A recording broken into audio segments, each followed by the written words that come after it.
Hello, Rick Stevens here to provide a brief introduction to the paper Accelerating STEM Capacity, a Complex Adaptive System Perspective, authored by Rick Stevens and Mike Ritchie, scheduled for the centennial issue of the Journal of Engineering Education.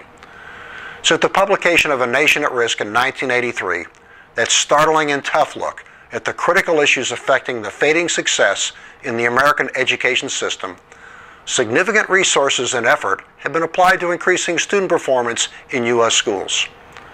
About 15 years ago, the alarm began to sound about whether there would specifically be sufficient engineering and technical talent to meet the needs of the ongoing innovation and creativity required of this nation. The issue raised then was not about whether there were enough people to fill industry jobs. The issue was about whether or not there would be available people with the skills necessary to continue the strong economic growth of the U.S. so that it can continue to compete in the global market, a much more complex question. It was the right question, but one still without an answer.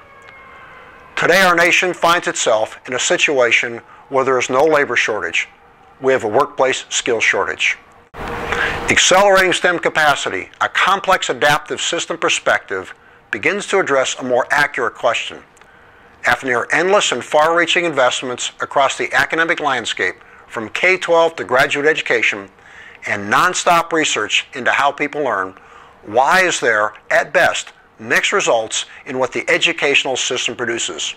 Are we yet asking the right questions about education? Our hypothesis is that education is a complex adaptive system requiring engagement both in and outside of the formal learning environment. To be educated, students not only need facts and data, but must engage in practical applications to solve problems. This means that education must adapt in a way to create environments where students learn by doing. Success requires engagement of all stakeholders in a dynamic and collaborative approach. Michael and I invite you to read our paper and engage in a dialogue about how to use complex adaptive systems in reshaping the educational process for communities and companies around the nation.